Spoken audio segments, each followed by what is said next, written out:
क्या हो रहा है? काम कर रहे? कौन सा काम? कौन सा काम कर रहे हो? हैं?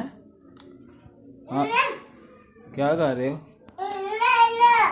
हैं? ऑनलाइन कर रहे हो? Когда пацана посчитать потери, суммы нули погибают на сцене. Снова один, гуляешь без тени, заливай лик, поцелуй на шею. Эй, капитан Бар, правда назад, черный каскад. Вижу твой взгляд, степно горят. Мог тебя взять, но ты не моя. Когда пацана посчитать потери, суммы нули погибают на сцене. Снова один, гуляешь без тени, заливай лик, поцелуй на шею. Эй, капитан Бар, правда назад.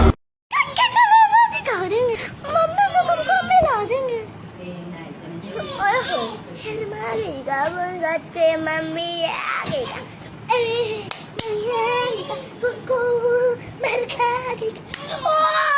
खत्म मम्मी आ गई का तुम मर खा गई का बात मेरा सुनो तुम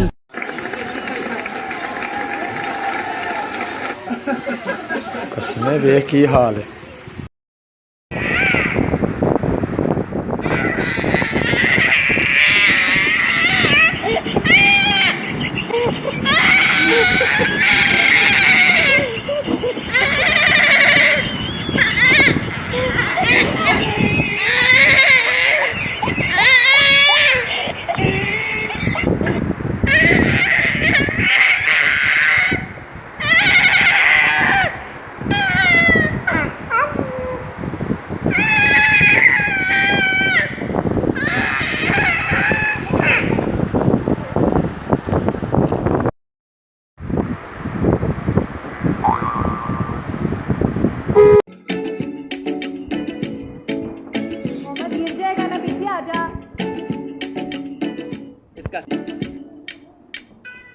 मोहम्मद ऐसे गिरा था ना उस दिन भी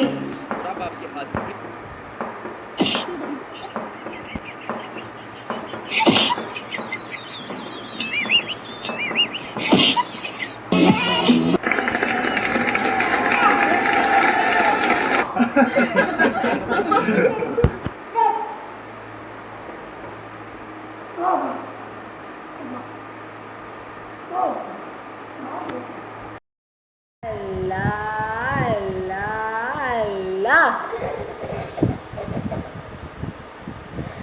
अल्लाह अल्लाह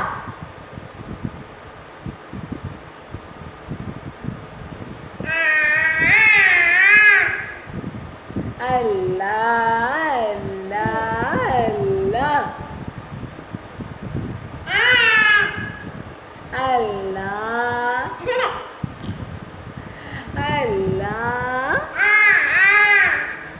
अल्लाह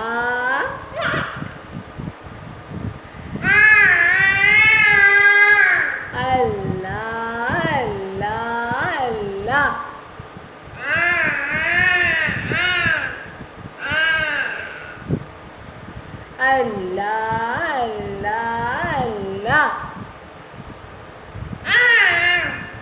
अल्लाह अल्लाह अल्लाहू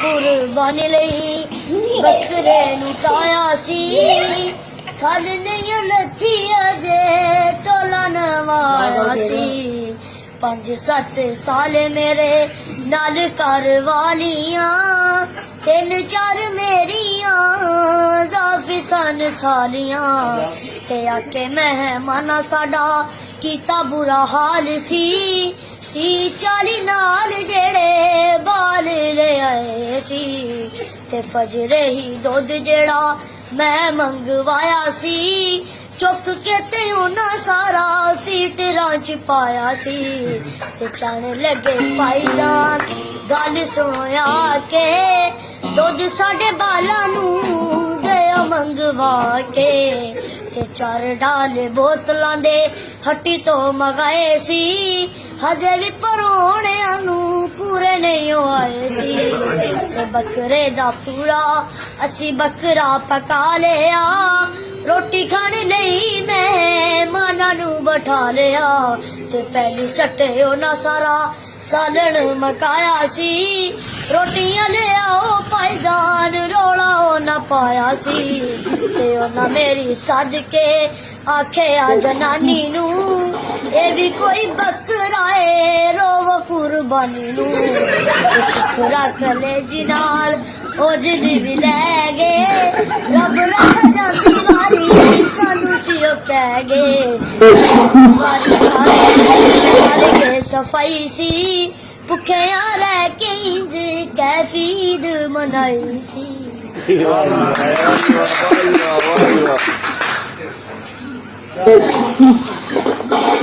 वो शख्स गली में आवाज लगा रहा था खड्डी दियां चादरां ले लो बड़ियां वधियां चादरां ले लो बड़ियां सस्तियां चादरां ले लो देखते ही देखते काफी औरतें चादरें देखने के लिए उसके इर्द गिर्द इकट्ठी हो गईं। चादरें वाकई खड्डी की बनी हुई शानदार चादरें थी जिनकी कीमत बताते वक्त वो कहता एक 450 दी ते 2 दे 4.5 ते 4.5 पूरे ही 550 लेने। असली खड्डी दियां चादरां बड़ियां वधियां चादरां बाबा पूरी रात ई खटक खटक करके बनाता। उस वक्त वो चादर मार्केट में 600 रुपए से कम नहीं मिलती थी। हमारे यहाँ पंजाबी में उस चादर को खेसी कहा जाता है जो तकरीबन 6 से 7 फुट लंबी होती है। गर्मियों में जब लोग बाहर सोते थे तो मच्छर से बचने के लिए मुंह और सर पर ले लेते। पिछली रात वो चादर सर्दी से बचाने के भी काम आती और सर्दियों में उस चादर को उमूमन बिस्तर के साथ चारपाई के नीचे बिछा लिया जाता।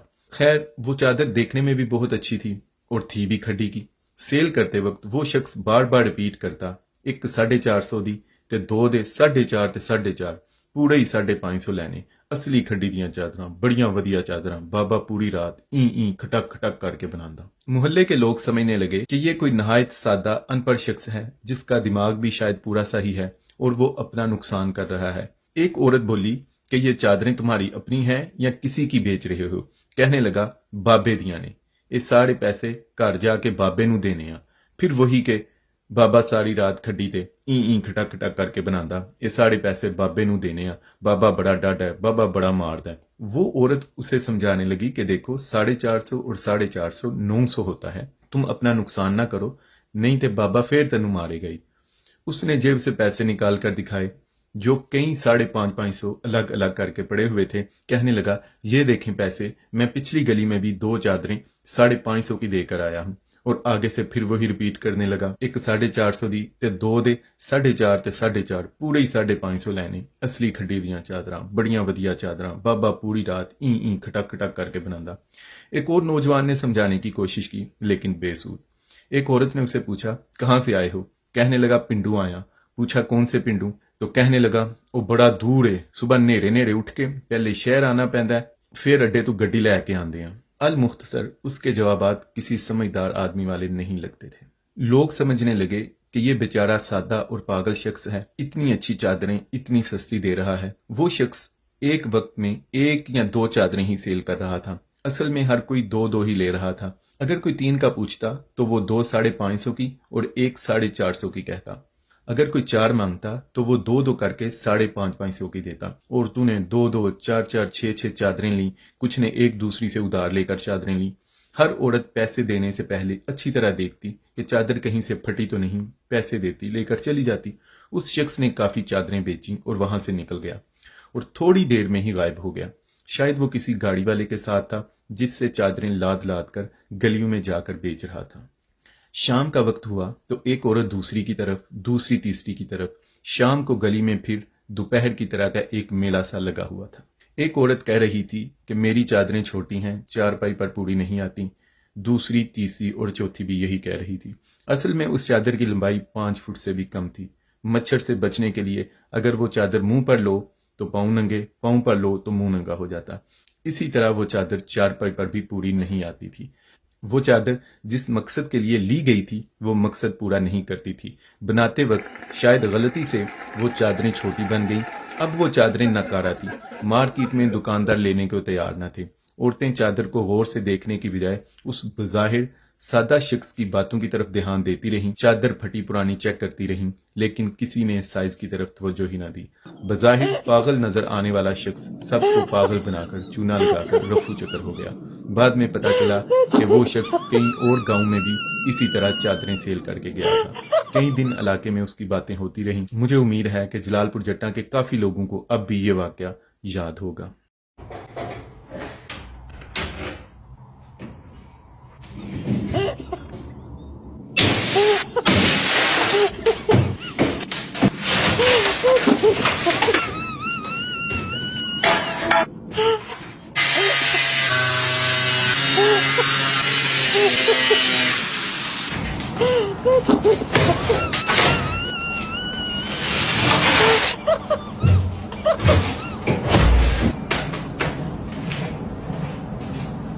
ਮੈਂ ਤੇ ਕੁਛ ਵੀ ਨਹੀਂ, ਮੇਰਾ ਕਬੂਤਰ ਬਾਜ਼ੀ ਦੇ ਵਿੱਚ ਇੱਲੜ ਸਿੜ ਲਾ ਕੇ ਲੈ ਗਿਆ ਸੀ, ਕਬੂਤਰ ਦਾ ਮੂੰਹ ਲਾ ਕੇ ਲੈ ਗਿਆ ਸੀ ਤੇ ਕੱਲਾ ਧਾੜੀ ਉੜਦਾ ਰਿਹਾ ਸੀ ਸ਼ਾਮ ਤੱਕ। ਤੇ ਸ਼ਾਮ ਨੂੰ ਹਨੇਰੇ ਦੇ ਵਿੱਚ ਲਾਈਟਾਂ ਤੇ ਆ ਕੇ ਕਬੂਤਰ ਘਰ ਬੈਠਾ ਸੀ। ਸਾਡੀ ਅੱਜ ਤੋਂ 50 ਸਾਲ ਪਹਿਲਾਂ ਬਾਜ਼ੀ ਲੱਗੀ ਸੀ, ਕਬੂਤਰ ਜਾ ਬਹਿ ਗਿਆ ਸੀ ਚੰਦ ਤੇ। 47 ਸਾਲਾਂ ਬਾਅਦ ਕਬੂਤਰ ਚੰਦ ਤੋਂ ਵਾਪਸ ਆਇਆ ਸੀ ਤੇ ਉਹ ਮੁਨਸਫ ਉਹਨੂੰ ਜਵਾਨੀ ਦੇ ਵਿੱਚ ਹੀ ਜਦੋਂ ਸਾਡੇ ਡੇਰੇ ਬੈਠਾ ਸੀ। ਤੇ 47 ਸਾਲ ਆਹ ਮੁਨਸਫ ਨਹੀਂ ਸੀ ਉੱਠਣ ਦਿੱਤਾ। ਹਾਂਜੀ, ਮੁਨਸਫ ਦੇ ਕੋਈ ਪੋਤਰੇ ਦੋਤਰੇ ਵੀ ਵਿਆਹ ਕੀਤੇ ਹਨ ਜਨਾਬ, ਤੇ ਮੁਨਸਫ ਦਾ ਸਿਰ ਚਿੱਟਾ ਹੋ ਗਿਆ ਸੀ। ਅੱਲਾ ਦੇ ਬੰਦਿਓ, ਐਵੇਂ ਨਹੀਂ ਸ਼ੌਕ ਹੁੰਦੇ। ਇੱਕ ਵਾਰੀ ਜਨਾਬ ਮੈਂ ਕਬੂਤਰਾਂ ਨੂੰ ਪੱਲਾ ਮਾਰਿਆ ਤਾਂ 2 ਕਬੂਤਰ ਮੇਰੇ ਉੱਤੋਂ ਜੋੜਾ ਹੀ ਨਾ ਆਇਆ। ਐਨ ਵਕਤ ਲੰਘਦਾ ਗਿਆ। 45 ਸਾਲ ਬਾਅਦ ਮੈਂ ਅਜੇ ਡੇਢ ਤੇ ਲੰਮਾ ਪਿਆ ਦਾ, ਉੱਤੋਂ ਡਾੜ ਨਿਕਲਿਆ ਕਬੂਤਰਾਂ ਜਨਾਬ, ਸਿੱਧਾ ਹੀ ਥੱਲੇ ਕੋਈ 70-80 ਕਬੂਤਰ।